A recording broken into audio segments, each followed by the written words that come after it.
So it's Monday. We're in the new office. My new office moved in over the weekend. Still haven't got any blinds yet. But I'm so pleased to finally be in here. We've after months of the refurb taking place at the extension at what will become now our sort of head office.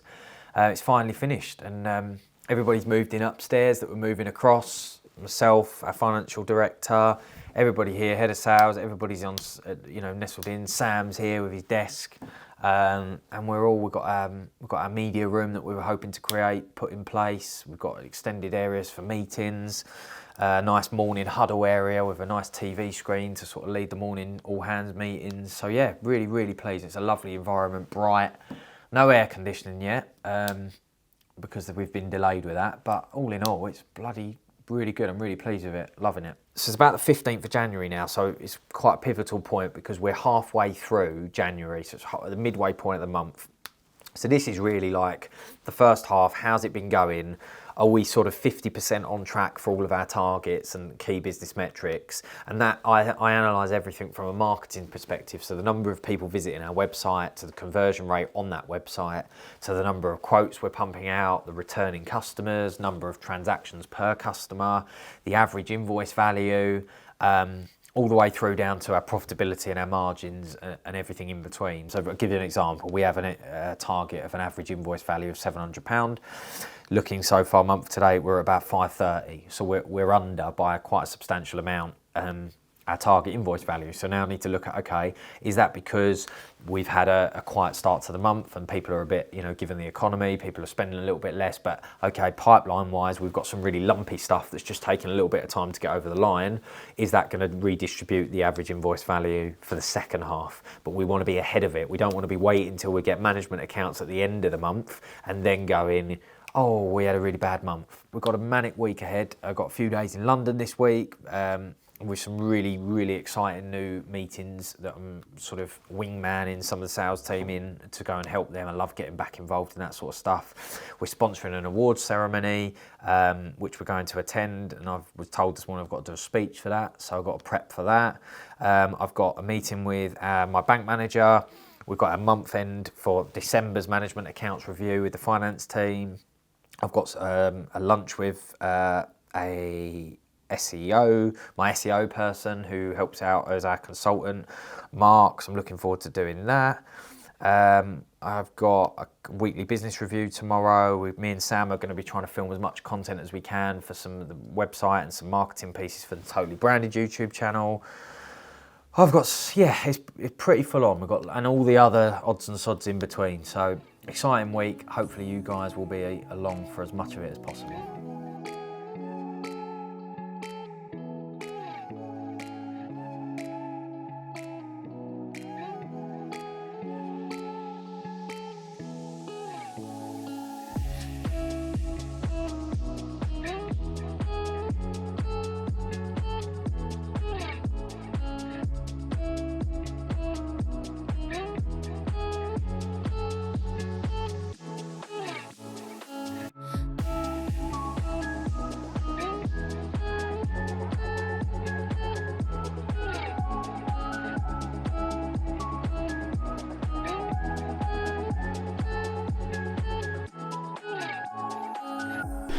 How's it all going? Is there much on? I've got this. They're going out today. Yeah. I'm going to line it up, so no fail. But the printers have only just turned on. Because of the temperature? Yeah. So there's... He said they're coming out to fix the aircon, but they reckon it's going to be like 1,500 quid for a part. Well, they said they fixed it, but now it won't even turn on. Oh, they did fix it? Supposedly. Oh, I'm out of the loop then. I thought that they were coming. I thought he came out and said, you need a special part I've got to buy from abroad, 1,500 quid later. Oh no, John, I think it was John, who said that they came and fixed it on Friday or something, or over the weekend. But it won't even turn on now. Oh, okay. A little bit frustrating. Yeah. Why? Because it's so slow. And we can What's so slow? The system is so slow, and we can be doing double of the amount of work if it was sped up.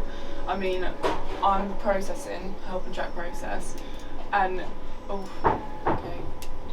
Right, you're helping Jack process that because there's lots in there. Yeah, there is. I've spent it till just gone 11 doing other things. Yeah. And obviously that time stuff's coming in, so I've got 23 now at the moment. Oh my god. Yeah, I know. Yeah. So. But then when we do, But that's good. Well, it's good. It's good, Yeah. not good. when It's we, good that the orders are picking up. yeah, but when we go to do even trivial stuff like mark something that's ready. Bloody hell.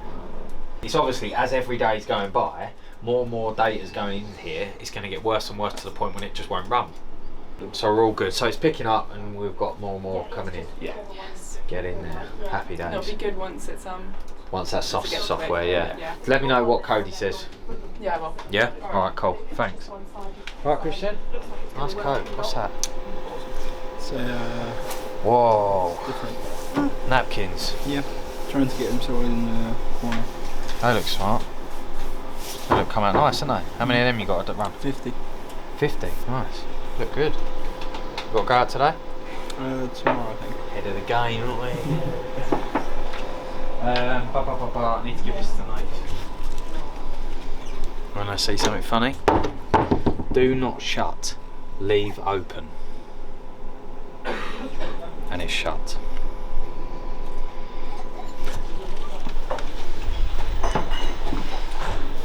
Do not shut. Hi, gang. How's it going? Oh, there it is. Oh, God, that came out smart, didn't it? I know, I didn't recognise it That looks before. well good. Christian said it's a Yeah. new kind of sample. Yeah, lovely. So I got the letter to go with it. Right. But we're going to stick some beers in with it as well.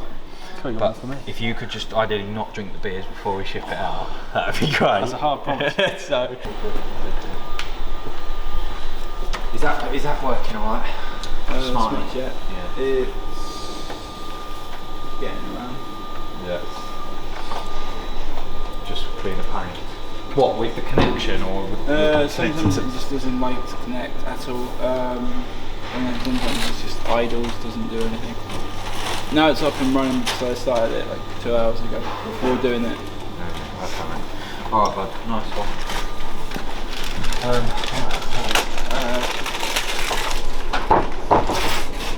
Yeah, mate.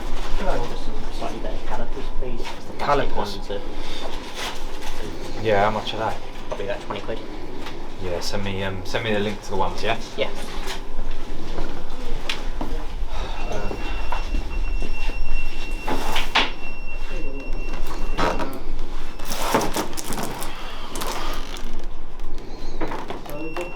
Oh, what this is. It's a goodie box.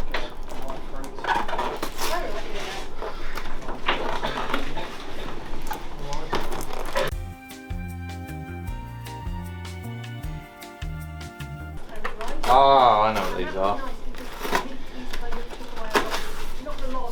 Dymo labels. So what they do, restock the bad boys.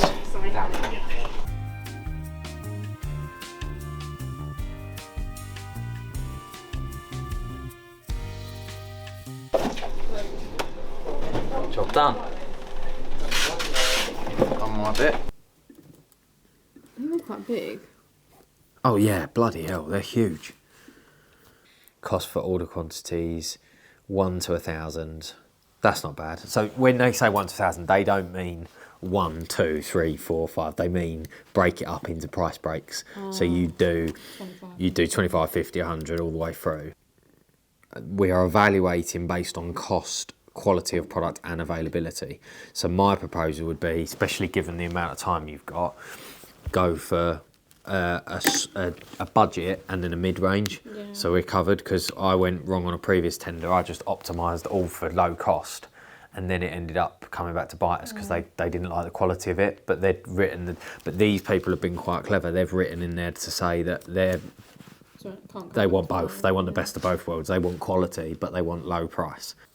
I'd go through and do all the merchandise first, and then once you've got that, let me know and I can help you. We can convert it into some form of a spreadsheet format, which is like a price list, and then we'll tackle the clothing as a section, as another bit, but just break it down, because otherwise there's something that scale that'll just send you into overwhelm. Yeah, they're very well organised, this person, in comparison with some other tenders that I've seen. 51, 52, 53.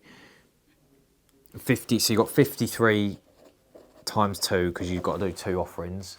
Yeah. So you basically got 106 products times about 5 price breaks. Call it 6 price breaks times. I'm not sure. I'll just use a calculator. That's 636. So you've got 636 prices to calculate, and 106 SKUs to offer. Ralph's just attacking Sam. Ralph, can you leave Sam? He's very busy over there. Yeah, happy? I'll send you a template. You get it all on there, and then we'll do the pricing together next week. But the goal has to be this: by the end of Friday, all of it is built, so the framework's done. Okay, yeah. Yeah, I'll do that now before I forget then. So yeah, how are we looking? Well, December wasn't a good month sales-wise. So, No. what were you anticipating? I like the way you did that. I don't know anymore, Ben. I really don't know anymore. Well, we've got, I think that... One thing is for sure. Gig will be about 15 grand net for the month, I think, roughly. So we've got to add that on to the loss. What, because we've not put that in yet? No. We haven't Right, got okay. any yet, so. What is subsistence? Subsistence, so that's like coffees and lunches and that sort of thing. £14. I don't know, I'm going to share... That looks low. This is a game changer though, splitting the salaries out by department, isn't it? To really give visibility. What I was going to do when I get some a little bit of spare time, is to just go, it won't take too long, but just to go back and split out over the year. The stock, I mean, from a cash position, I can't help but think we've got so much cash tied up in stock, haven't we?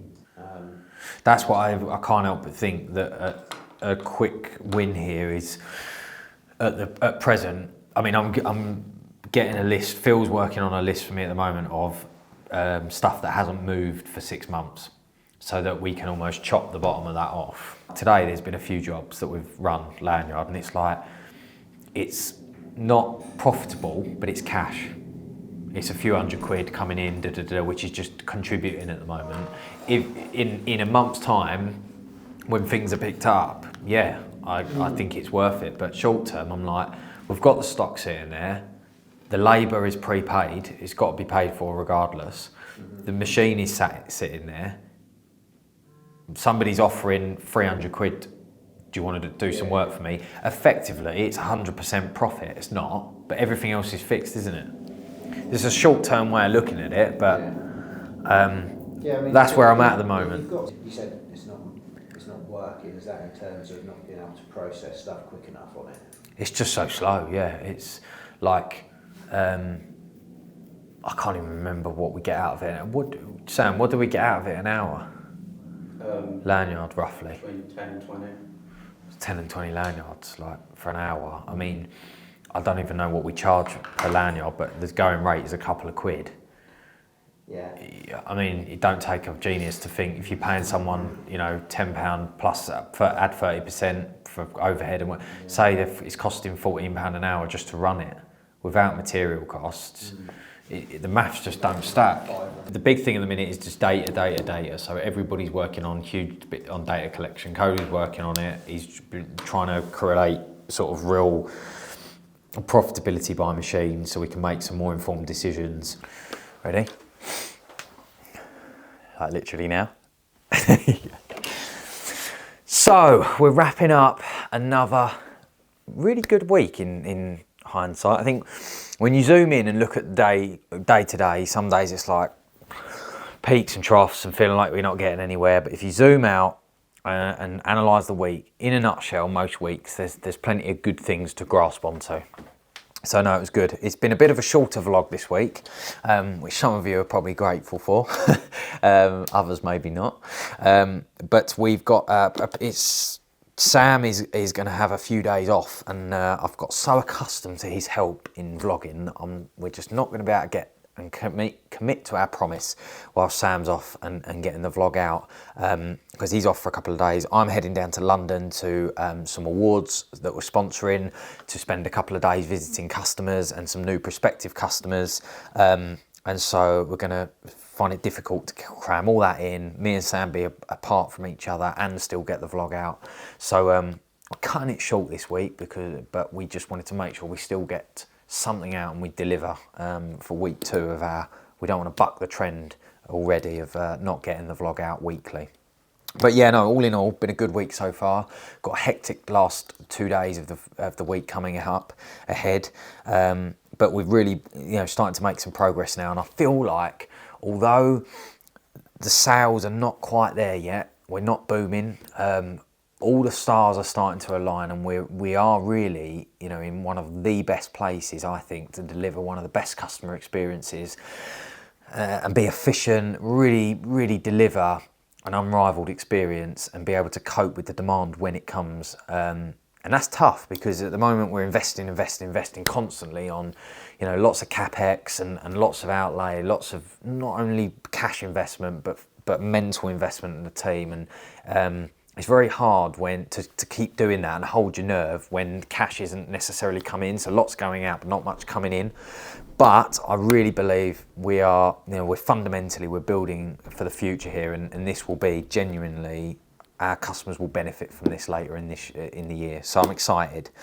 But I thought, as it's a short video, not something we've done before, but I thought I'd grab a couple of the comments, some of the questions that I've been asked. Just thought it might benefit a couple of other people, and just answer a couple of questions. So Brad has said, can I ask, where did you learn to run a company? To be honest, Brad, I'm making it all up as I go along. I didn't go to uni or anything like that. I left school at 16, didn't really know what I wanted to do, and I just got an apprenticeship. I worked doing multiple different roles, always been in the print and promo sector. I did a little bit of labouring when I was younger, sort of in the construction world. I done a bit of furniture, making and different bits and bobs for a little while when I was younger, just to earn a keep. I had a little car washing business, a little gardening business when I was young. But yeah, I haven't, it's literally, I've made it up as I go along, but the caveat to that is I haven't completely made it up, because I constantly, like a sponge, I haven't done uni or anything like that, or college or anything. I haven't got a degree in it. I've gone out and I've made error after error, learnt, tweaked, changed, and I've kind of failed my way to where we are today. But also I spend a ton of time on personal development, and that being through consultants, coaches, books, YouTube, podcasts, anything like that. I'm just obsessed with it. I spend ridiculous amounts of my time just in that zone learning. You will not believe the challenges and things we've overcome and big problems we've solved from me getting my head into the right book by the right person on the right topic at the right time. Highlighter, live and die by, get a physical book with a highlighter, highlight all the key bits, go back afterwards and take actionable points out of the book. So don't just read a book for the sake of reading the book, because half of it won't go in. I do all the notes, and then I go and I take actions of things people have done and I deploy them physically within the business, and I test and measure it. So that's really it. I've failed my way there. I spend a lot of time trying to talk to other people that have been there, done it. I try and ask people that are 10 steps ahead of me, can I take you for lunch? Can I meet with you? Can I pick your brains? And I just ask. The worst they're going to say is no. And I just make an absolute ton of mistakes. Maybe one day we'll do a video all about all the mistakes, which will be quite a funny one, and we can ask some of my colleagues about what they think about some of my really fatal errors I've made over the years. But yeah, so thanks for that, Brad. Hopefully that answers the question. I just think consume as much knowledge as you can, and just test and measure and go out there and do it and practically try things, and you'll learn your way there. The last one, Andy says, you mentioned you like reading. Which books would you recommend for someone building a business that have really helped you? Oh, I've read so many. The one author that I just love is a guy called Keith J. Cunningham. I've read 3 of his books. I think he has only produced 3. I haven't found any more. American guy. I couldn't put the books down. They're just incredible. So I would honestly believe, I really think that's a guy that's been there, lived it. He lost it all. He made millions and millions. He lost it all and then bounced back and basically made it all back again. And he's learned some incredible lessons over the years, and a lot of that is about the quality of thinking time, carving time out of your day to just deeply think, ask yourself questions before you go rushing in 100 miles an hour. So yeah, books wise, there's loads, but you hear all the cliche ones, you know, and I don't want to fear, but the one that's, if me personally, anything by Keith J. Cunningham, I'd strongly recommend getting into. But yeah, so that wraps up another week. Thank you so much. Hopefully you're enjoying them. I think it's really already, I personally am enjoying the whole process, having Sam with me to hold me to account, and I'm hoping you guys are enjoying it. But let us know in the comments if you're enjoying the content since we've had the last 2 vlogs with Sam on board. See you next week.